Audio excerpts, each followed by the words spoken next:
Hello, we are live, so welcome to the February 2023 ENSO seminar. A little bit of a departure from our usual format this month.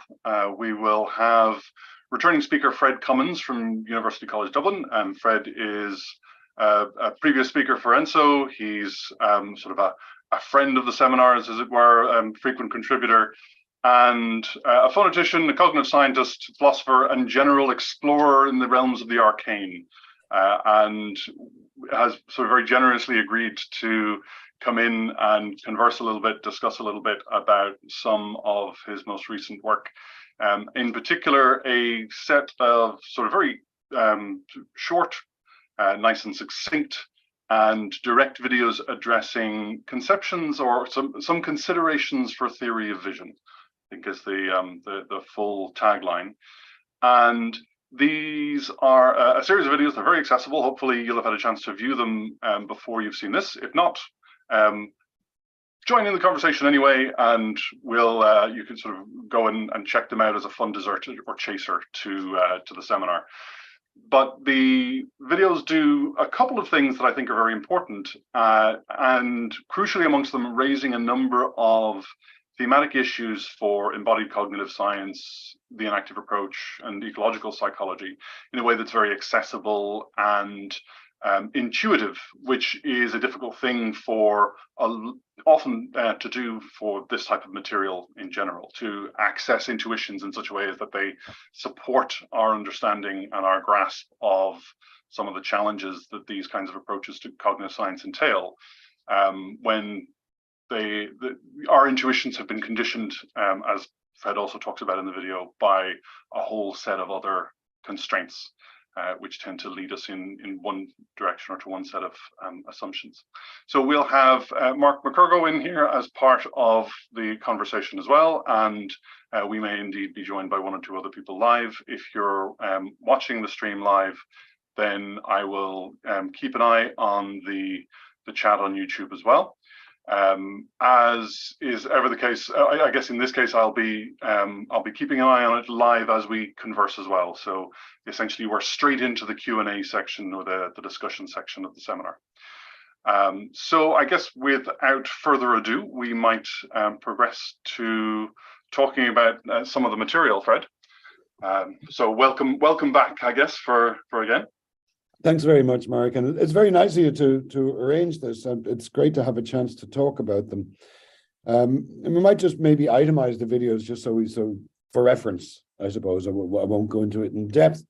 But there's 7 videos and a bonus video, which was made first, which inspired the series of 7, which together express my perplexity about the widespread acceptance of what we might call a scientific theory of vision.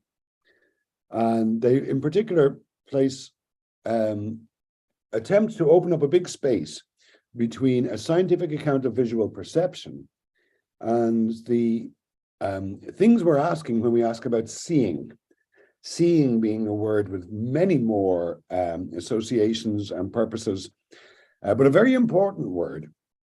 And I spent almost all of the 7 videos pointing to puzzles and perplexities that arise in what we might call imagistic theories of vision.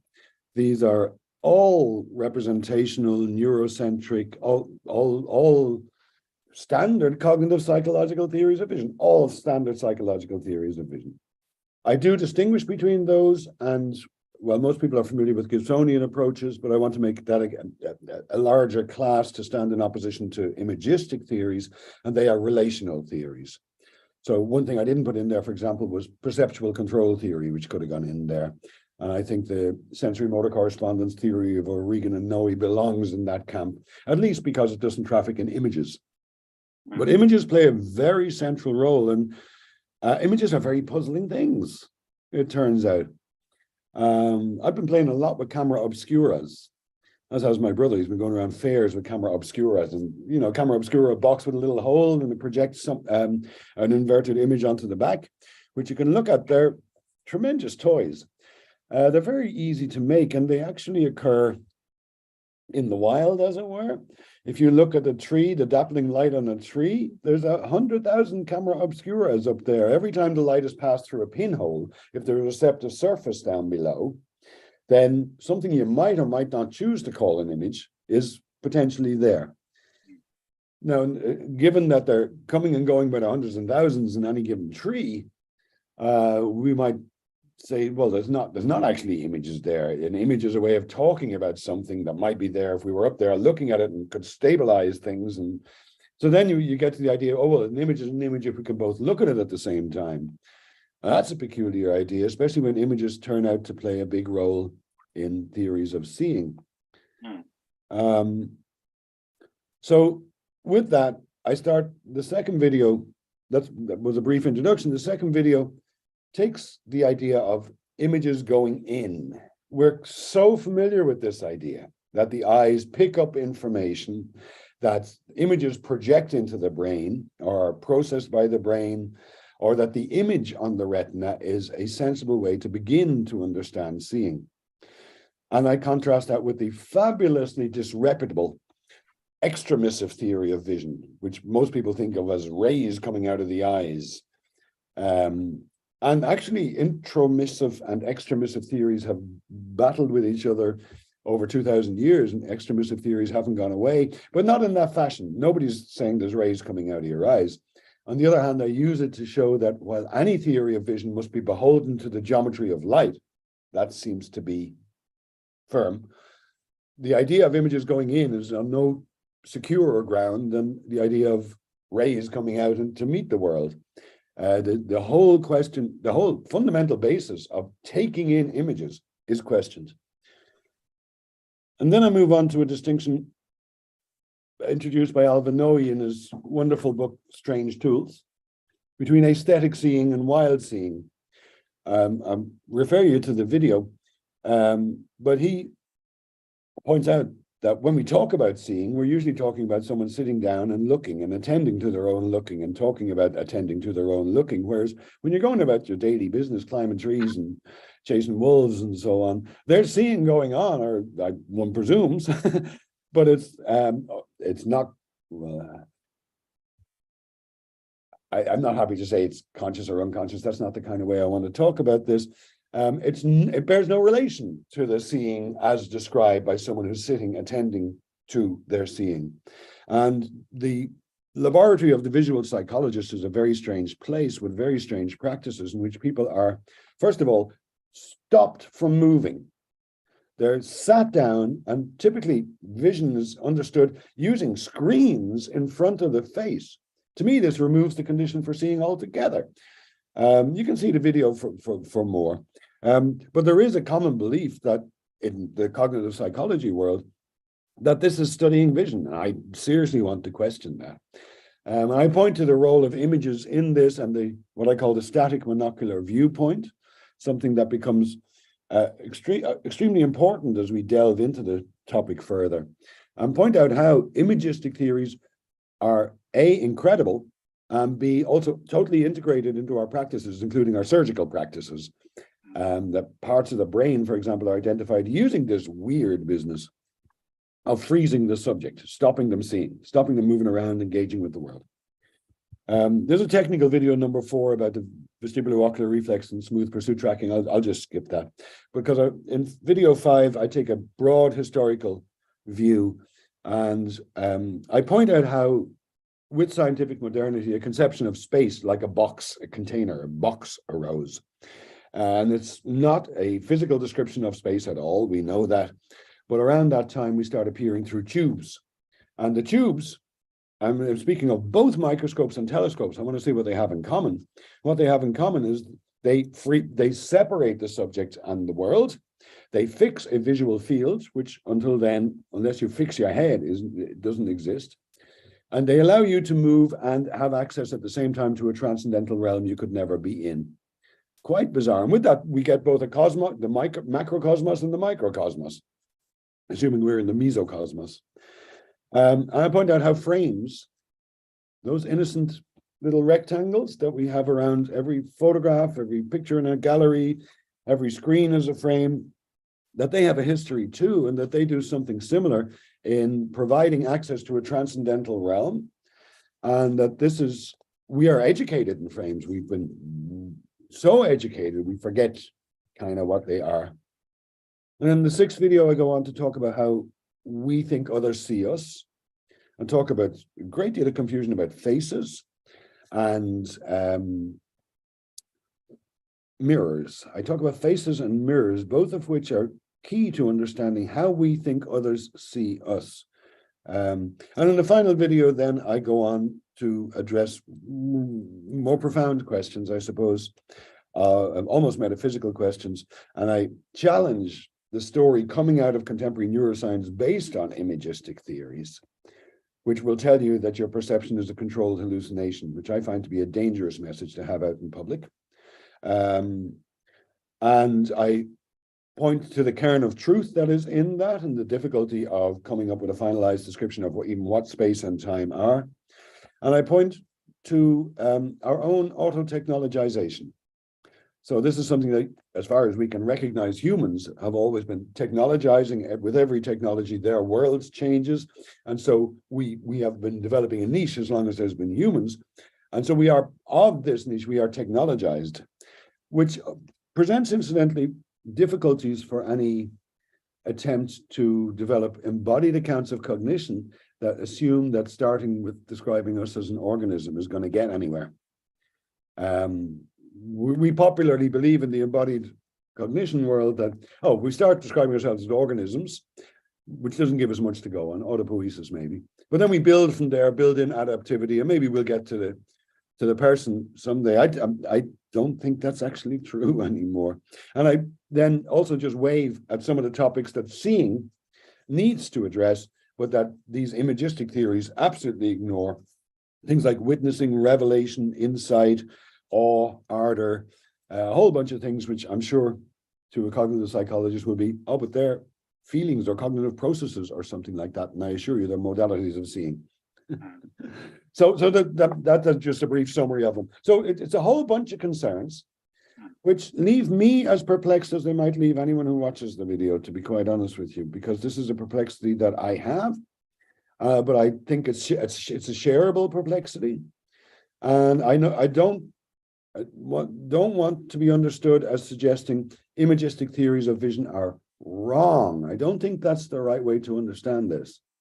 We are lumbered with them, as we are lumbered with the cognitivist construction of the person, because it provides the everyday vocabulary with which we talk about ourselves. So, but recognizing its shortcomings is maybe something we can do. So there you go. That's a brief man on a galloping horse ride through them. In sort of praise of, or in search of a pluralism, I guess, a viable pluralism. So it's, I mean, there's sort of a nice circle back, as it were, in that sort of addressing of the complexity of the relationship between the person seeing and their engagement with the world around them, and so on. I kind of noted to you briefly before that when I watched the videos, particularly watching that the first rather than after the introduction, so the second video, in which you get into imagistic theories and the intromissive versus extramissive contrast. You sort of finish you sort of go through the process of, well, where the imagistic theories have arisen from and what was the historical, some of the key milestones in the science, particularly around the neuroscience, as to where these came from. Sort of address extramissive theory and then sort of finish off, there we are, both these theories on shaky ground then, or a sort of equally questionable ground. And I have to say, my sort of initial response when I got to sort of precisely that point in the video, where I kind of went, really? And it took me a moment to sort of I literally had to pause and reflect on in what way was the imagistic theory undermined? You walked through all of the evidence, that's where it came from. Before I realized, of course, that all of that evidence was evidence of animals being pinned to tables and or people being fixed and unallowed to move. And so all of the seeing was stripped out of the vision, as it were. The extent to which the imagistic theory is a construction that has been carefully built through the concepts and tools of particular kinds of technology, is essentially transparent to me because I've been reared in this. This is my native vocabulary as a cognitive scientist. And so it's quite hard to pull those scales from your eyes, even when someone's pointed out they're there. Well, I use the extramission to perturb and violently disrupt your assumptions. Even I mean, I know, for example, anyone who's going to be bothered watching this has some problems probably with the cognitivist story and wants to better understand what their problems are. But you don't get rid of it that easy. But what I do try to do is that any theory of seeing seems to be necessarily beholden to the geometry of light. That's a kind of a marker. But that beholden to the geometry of light, because we're talking about our own photosensitivity here, that doesn't in any sense distinguish between intromission and extramission. Intromissive theories have to do with the old conundrum of input and output, and with the old idea of perception in, cognition in the middle, action out. A deeply problematic but very embedded view, very difficult to get rid of. So if we're going to think about ourselves like this, it doesn't mean that we should be ignorant of its perplexities, which opens up a space for multiple accounts, multiple kinds of ways of contracting the big notion of seeing down to separate theories to account for separate kinds of things, I suppose. But intromission should seem weird to you, even though it's baked in. Yeah. So, but extramission then, insofar as, I mean, what's a good framework to think about extramission if we set aside, lasers coming out of our eyeballs, right? So, you address it a little bit in that video, but you address it more concretely in a later video when we talk about that maintenance of contact and the importance of touch as the primary means of discussion. And I've started to come to terms partly in reading around Gibsonian ecological work, but substantially, actually, I think it helped me hear how much it would help anyone else, I don't know. But the idea that once we have the geometry of light, right? So in Gibsonian terms, it's the ambient array.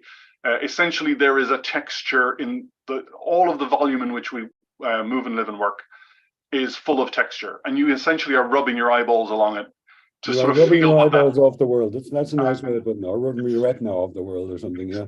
Sort of essentially that, and as it happens, the texture in the ambient array, although it's not the only place we won't get too deep into those weeds, but the texture of the geometry of light allows us to engage with the world at a much greater scale than the texture of the skin. It's the questions that arise do seem to suggest that we've inherited a particular kind of sensory epistemology from the whole Descartes, Hume, Locke, Kant kind of world, which the neuroscientists who then, Hubel and Wiesel and Milner and Goodale, when they went to work, they were thinking along lines that were informed by a sensory epistemology in which an internal representation is built up from sensory primitives. And so they constructed experiments to demonstrate the construction of internal representations based on sensory primitives. If you choose to question that, there's a lot at stake. Replacing a sensory epistemology is not easy.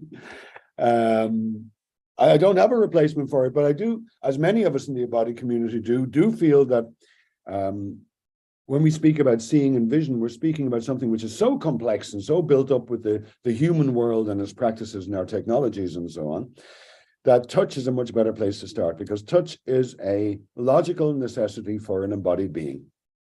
No other sensory modality is.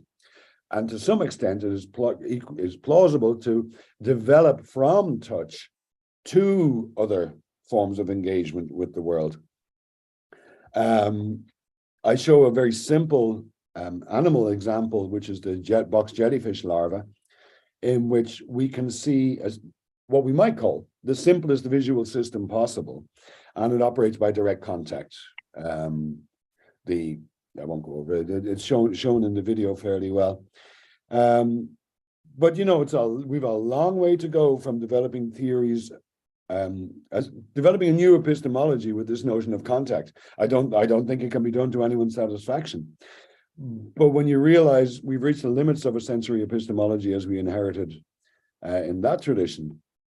So you said pluralism. We need multiple stories. I think that's extremely right. I don't think there's any one thing to be explained or accounted for here. Rather, there's a whole lot of questions about our being in the world, and they're intertwined with questions about our self-technologization, the construction of the human ecological niche, or many different kinds of human ecological niches. Let's not lump all humans together into one big bag there. But that's why I say I'm perplexed, but I think I value being perplexed. Yeah, I mean, the technologization is a crucial point, and you get it. I suspect, or I feel most explicitly. I mean, it's there across the board. The video on Tubes and Frames picks it up nicely, I think, and brings, I think, sharply into relief. You make the point that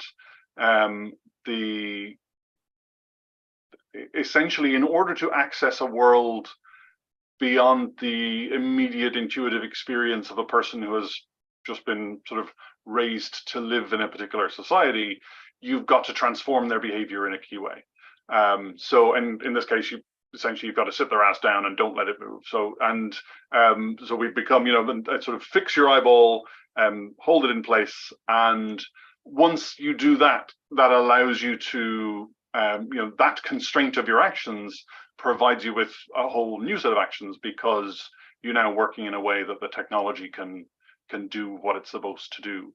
And I guess we have this tendency, and as you say, it wasn't coincidental that this happened. The development of these technologies happened around the same time as the development of perspectival work in art. Yeah. And I mean, I guess there's a sort of an interesting illustration of an important feedback loop there between our transformation of not just technology, I guess, but technology in its broadest sense, right? So that includes the way in which artworks will allow us to have sort of certain kinds of conceptions and to imagine certain kinds of things. Very good. I think rather than get too lost in individual imaginations and images for individuals, we are dealing here with the collective imaginary, the manner in which we collectively think of our being in the world, and that does undergo significant transformations. Scientific modernity introduced concepts which affected us and altered people's collective viewing of the world. Linear perspective did something very important there, as you're correct, but that was prior to the development of photography with its exploitation of the static monocular viewpoint and its reputation for representational fidelity. The camera doesn't lie. Like it took Photoshop to prove that was a lie. And that was followed then by moving pictures. We're so used to these, we don't notice the perplexities. The moving picture cinema picture is, of course, a series of static frames taken from a static monocular viewpoint, but we're trained viewers of it, and we don't have problems with it. Henri Bergson had big problems with moving pictures. He realized that, wow, you're messing with the fabric of space and time here, guys. And he was quite right. And we never stop. So since then, screens have become a huge part of our life, and screens are very much based on the same idea of a static. Well, first of all, screens only work if the viewer has the screen at an appropriate distance from them.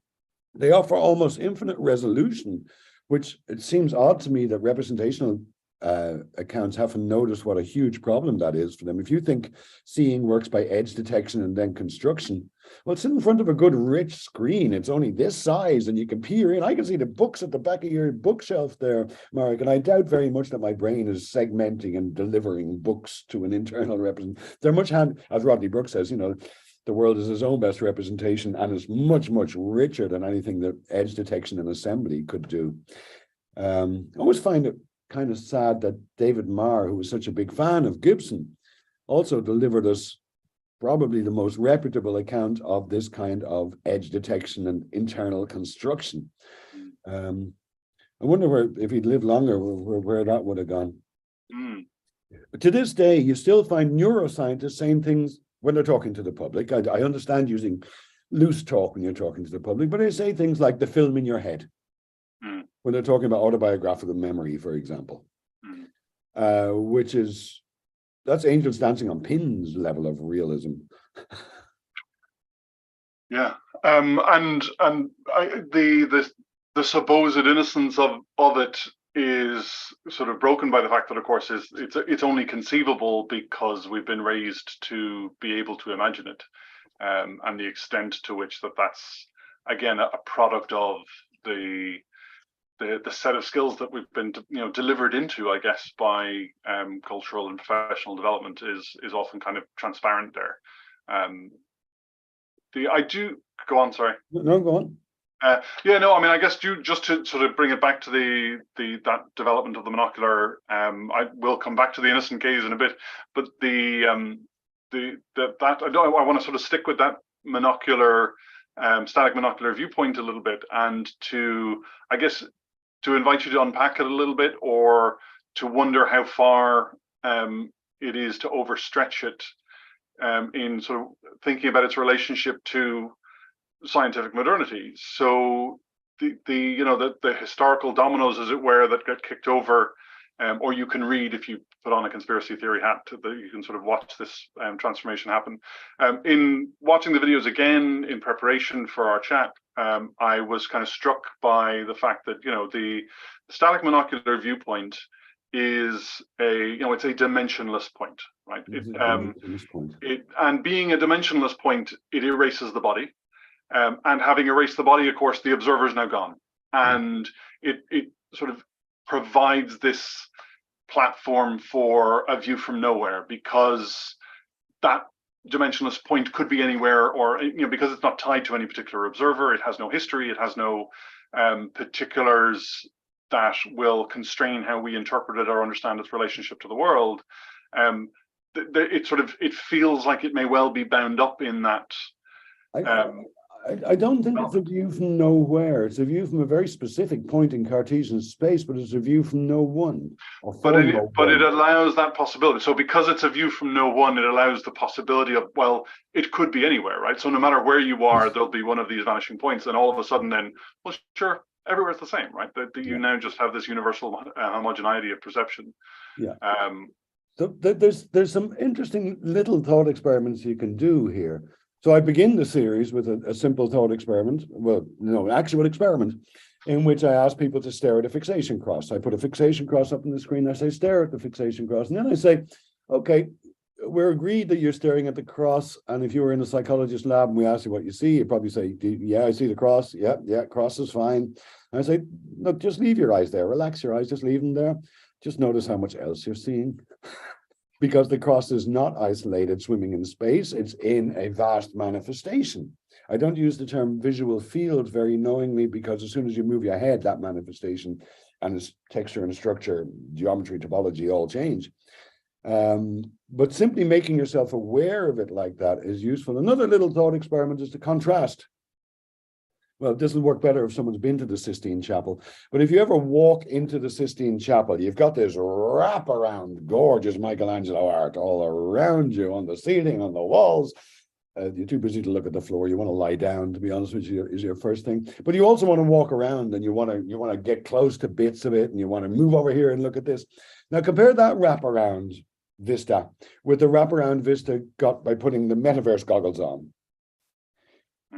The metaverse thing is trying to suggest that it might be comparable to being in the Sistine Chapel, and it absolutely isn't. Absolutely isn't. I mean, it's a very impressive piece of image projection technology, but it's bodiless. The first thing with VR is you lose your body, you lose every goddamn thing. And if you can imagine being in the Sistine Chapel, you can imagine the manifestation being the same, but having a body and having agency and being able to walk around and change your relation to the surface on an ongoing basis. It's, yeah, I mean, it's that issue of kind of body. I guess there's sort of 2 points there. One is bodiliness, and the other, I guess, really in a lot of ways it's a complementary notion, which is that of the texture or resolution or granularity of the world. That, you know, with a body you can go exploring, and the fact that the world has texture at every distance, and that, you know, you approach something, it changes. You see more detail, you lose other kinds of details. All of those things require an understanding of the relation between the person, the perceiver, and the world that they're engaged with. And that's sort of quite in contrast, particularly when it comes to something like VR. So when it's something as technologically constrained as that, there is a maximum resolution. It's like, you know, it's much more or much less apparent now, given the way graphics have gone. But it was always the case in a computer game that if you walk up to the wall, is very quickly you reach the maximum texture, and getting any closer just makes it messier. It doesn't provide you anything new. It doesn't give you anything more. Well, me too. And I guess there's a nature of VR that it hides that characteristic, but nevertheless still has it. Yeah, that there is a maximum granularity. I would love to indicate something, and I don't know if I can communicate it. One of the thrusts of this video is to encourage people to think of the limitations of thinking of space as a box that can be indexed by Cartesian coordinates. That we can think that way very easily, but we don't have to think that way very easily. We know it to be an inappropriate representation of space, and we know that if you think that way, you have a determinate size. Now, you don't actually have a determinate scale, nor does the world. If you get down on your knees and examine the floor very close, it's just as big as the entire world was when you were sitting up. Now, that's not true if you're making trains. If you were in the train manufacturing business, the train gives you a scale, and the world you're dealing with is the world that's relevant for the scale of the train. But you can go out and lie in a field and look up at the starry sky. You can get underneath your car and get this close to your exhaust pipe. And as you're doing so, your scale and the scale of the world change. Now, the Cartesian space is, of course, a container in which things sit.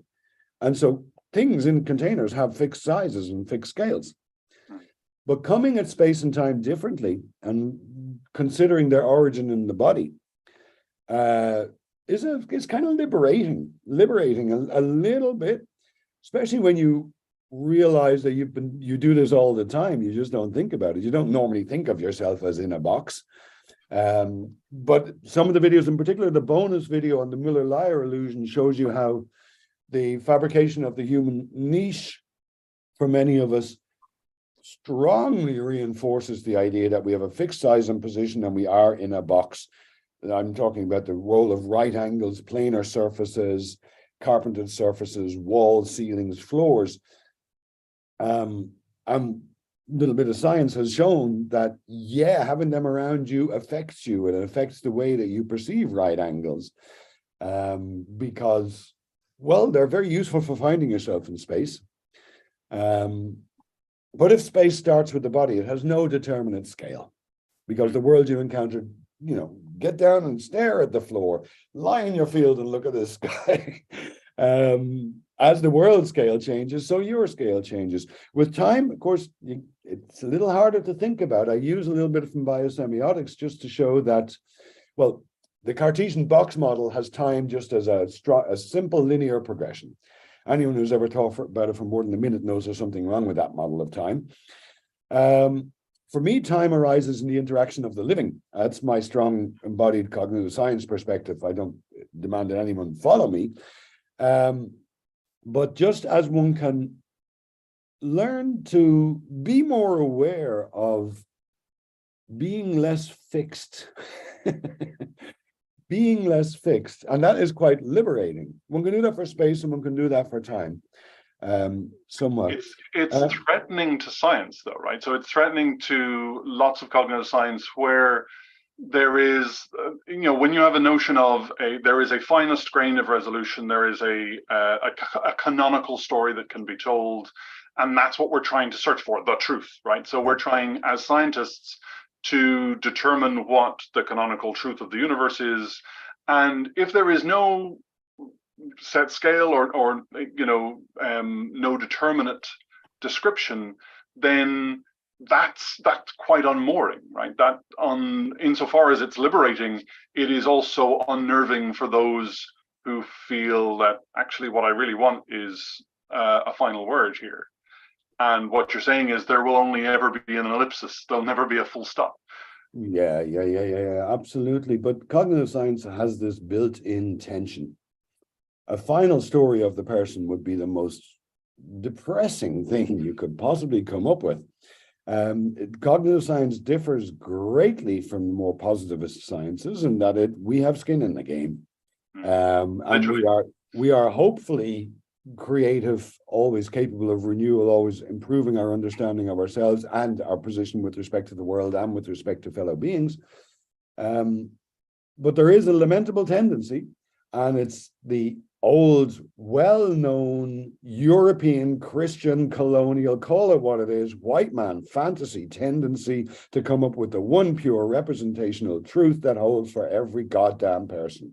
It's racist, it's European-centric, it's ghastly, it's right at the heart of Chomsky's linguistic theory, it's right at the heart of most cognitivist theories, and that's my real objection. Cognitivism, elaborated in a particular mode, fuels this ghastly picture. Now, what I do these days is I don't say, look, let's get rid of it, because that's pointless. We're not getting rid of it. It provides the terms with which I think about myself as well. I'm trapped by it. But you know what? I live within capitalism, and I'm not a big fan of rapacious capitalism. I regret and resent rapacious capitalism, but I live within it. And I still order books from Amazon, for example, which is to participate in rapacious capitalism. Hell, to sit on a chair is to participate. You're not excused from capitalism, but you don't have to genuflect to capitalism, and you don't have to make it an ideal. What you do is you try to find ways of improving your living such that your values are not those of rapacious capitalism. We can do something similar for cognitivism. We can recognize it, and we can develop plural, more humble, more naturalistic accounts, and perhaps ways that can enrich our living.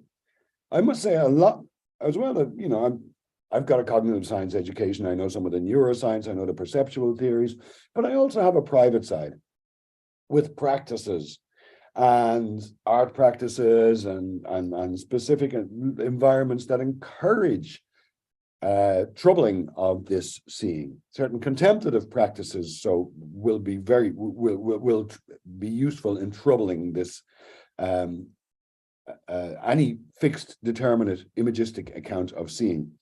So that I do believe that it's not just a matter of getting a scientific story right or the truth right. The still underdeveloped and very varied theories of embodiment and enaction, they go in many different ways, and they're not contributing to a single ledger of the truth.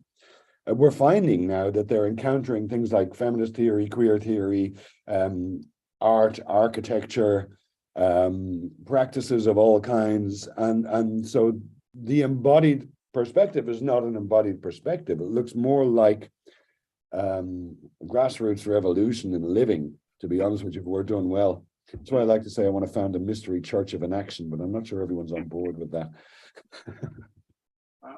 So it depends on how loyal you want your parishioners, I guess. Well, as long as they provide Rolls Royces, it's fine with me. Yeah. So, I mean, essentially a lot of what you're talking about there is captured right in the beginning of, for example, the Embodied Mind, right? And it's interesting to see, actually, Evan Thompson has a number of publications over the sort of history since, He's talked about it in 2004. He was talking about it. There's a 2011 publication, and in the introduction to the 2016 edition of the Embodied Mind, he kind of laments it's like, we had this bigger story about how science works, or basically how you'll have to change the way you do science, and people haven't picked up on that bit as much. But it is, essentially what you're saying, that these, and I think about it in terms of, so Karen Brad talks about, well, if the observer doesn't show up in your physics is obviously wrong. And the sort of what Varela, Thompson, and Rush essentially do is sort of say, well, look, if my day-to-day life doesn't show up in your cognitive science is obviously wrong. Yeah. And there is we at least have to have this conversation, but it does mean we're kind of stuck saying, well, all right, then if science isn't writing the book, if it's not finding the truth, what's science doing then? Well, the philosophy of science has been all over this for decades. Richard Rorty's about the old idea of science providing a mirror to nature. Actually nicely incorporates the perplexities and conundrums of the mirror in it. And it's clearly a bit silly. That idea, though, that science provides a mirror of nature is very, very useful for matters of state control and the kind of control societies we live in. And it dictates a lot of the funding, where you get funding if you're adding to precisely that picture, and you don't get funding if you're not. The philosophy science as building a mirror of nature is clearly kind of weird. I was discussing with my students the other day about the consequences of centering the body. We just asked, if you center the body, forget brains, center the body. Yeah, there's a brain in there, there's a kidney in there as well. Just center the body, where do the questions go? And we were able to identify a whole variety of sort of centrifugal directions that go off from this. One is, you can do embodied cognitive science by looking at the physical body, that is, its masses and its springs. And the McDougall and Moore story that identified a 2 Hertz oscillatory component to our walking, for example, is a good example of that kind of thing. You can consider the body as an organism. And now you're getting into very deep philosophical territory. That's where inaction likes to go, I know. But you're dealing with complexities of biology. You're going to ultimately end up dealing with a non-individualistic account, because no organism is an island. And that's a very perplexing way to go. It's a very good way to go. You can deal with the body from a technological point of view, and you can realize how we've technologized the body, or the body is shaped by our technologies. Half the world sit on chairs, half the world squat. They have very different backs. And very different knees. And very different knees. Ingold has a lovely paper on it. Yeah, I need these glasses because of certain practices that humans do that require me to be able to read text and drive cars and so on. So that's another direction you can go. And it's usually left out of the embodied cognitive science one. But there's another one, which is the social political, the really, really controversial one. You center the body and you begin to understand why things like euthanasia and abortion are perennials. They're not just questions with an answer.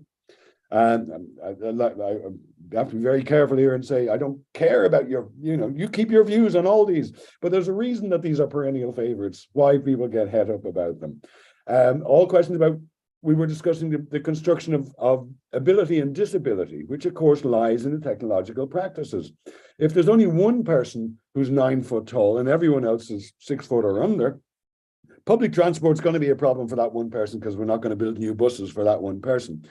If half the population are 9 foot tall, you can be damn sure our buses are going to accommodate 9 foot tall people. But when you put it like that, you suddenly remember, hang on, half the population actually are women, and we have not centered women's bodies. So matters of equity and fairness arise immediately.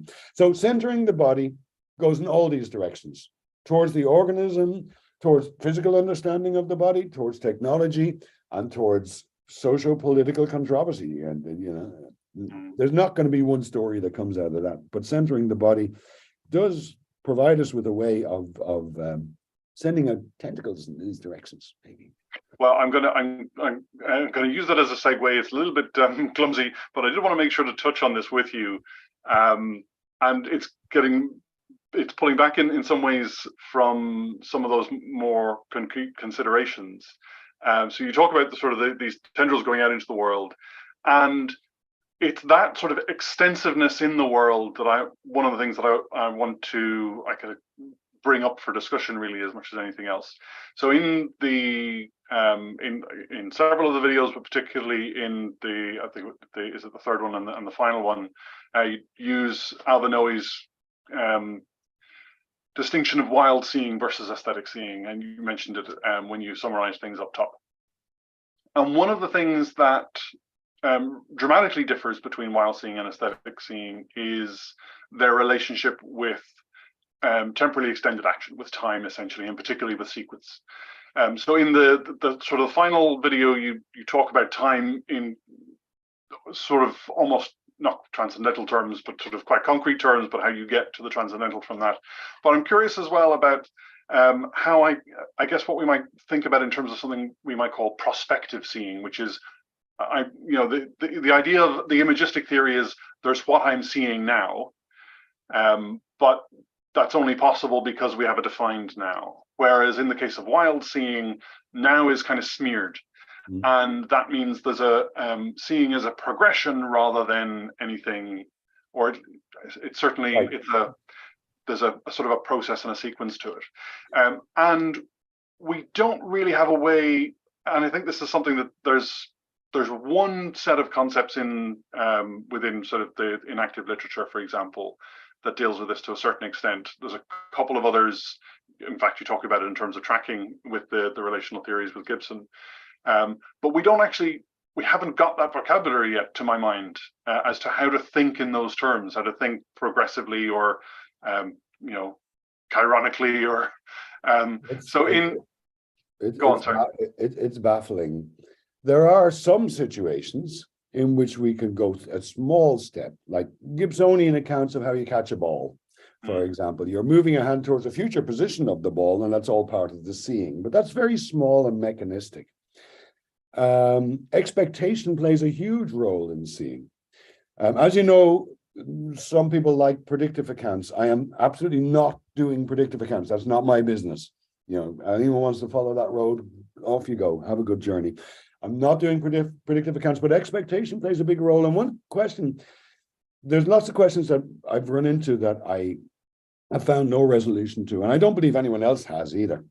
So looking into, well, what is an image? What counts as an image? There's no consensus on that.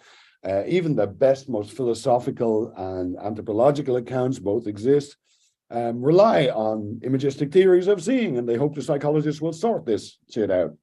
Which is most unfortunate. But there's something that I don't understand. It has to do with the notion of search. We speak of a search image. You know the way you're looking for your keys? So you're really sensitive that when the keys crop up, you're going to go ding. That's prospective seeing as well, in a funny way. Yeah. But it's also imagistically cast, and we don't always walk around with a search image. We don't always walk around with a heightened sensitivity. I just hope this thing pops up into my field of vision. And very often even when if it's not something as specific as the keys, we have this notion of, well, I'll know it when I see it. Yeah. Which again is like the search image is impossible. We're explicitly denying it can happen. And that to me is interesting because, I mean, one of the things we're dealing with in the collective imagination at the moment is ChatGPT and the whole AI thing. And AI is, of course, well, in that instance, one way of describing it, the trained model is search in text space. And given that I'm so confused by search in lived space, the perplexities are just mounting. You see, if you found an epistemology on something entirely incredible, as we have done, and it gets baked into your life, you kind of have to deal with this. You kind of have to deal with being, I don't know, of your time, a creature of your time. I'm not sure I can credit any naturalistic theory of seeing, but I don't have a substitute.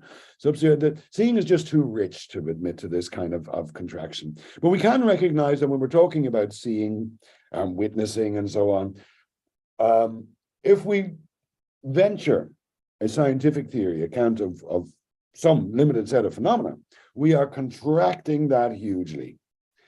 So it's unwise to say that we have a scientific theory of seeing, for example, or even of vision, to be quite honest with you. But of coping with an engineered screen-written textual environment, yeah, sure, by all means, we develop a theory of that. It's quite different from the way theories of vision advertise themselves. Yeah, so I guess we're coming up on time. I guess is what I might pause here for a second and just say, is there anything that you have a sort of a burning desire to raise that we haven't talked about yet?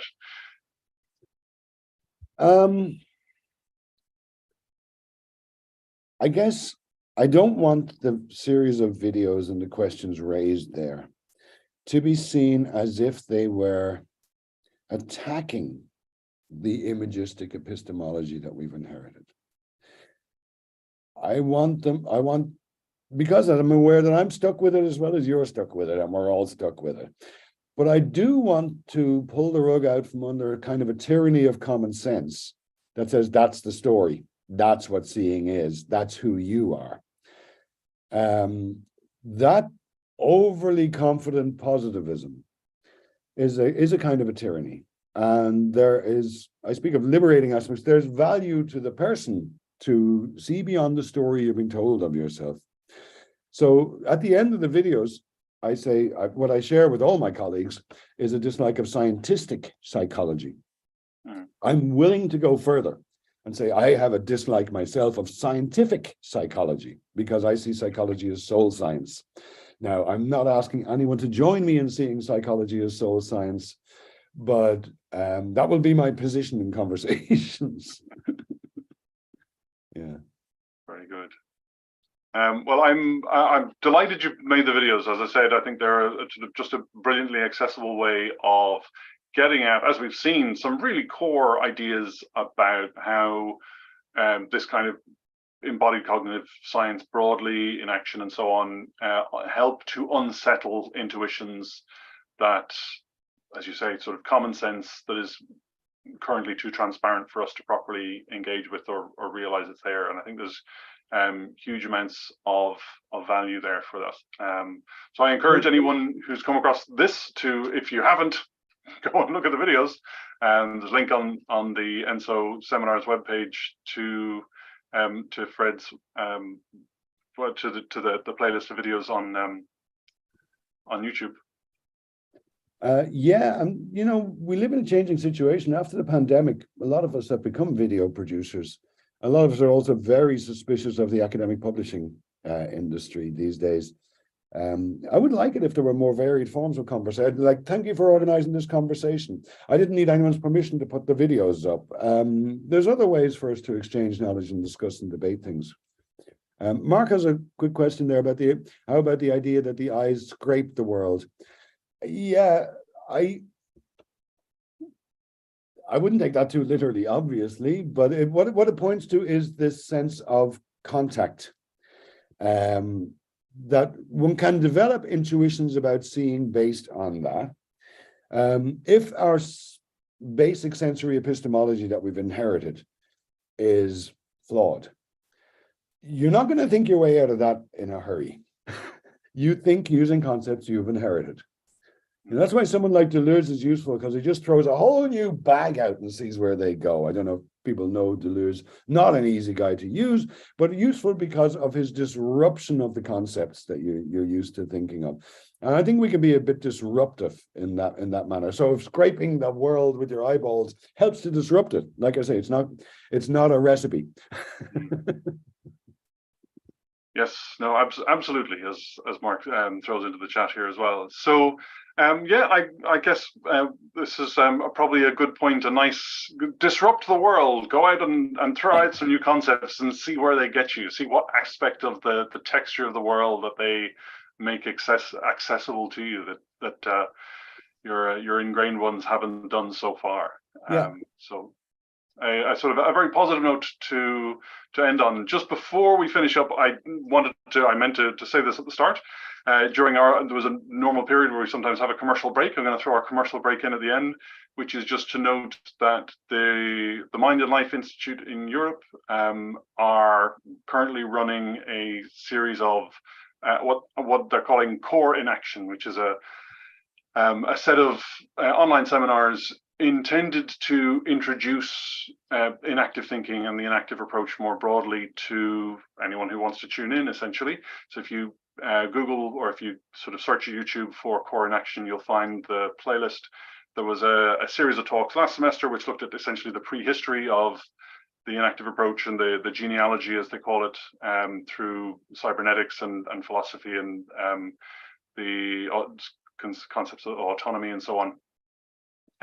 So sort of cards on the table. I'll be involved in this semester, and the sessions are kicking off on, our first session is on the 22nd of February.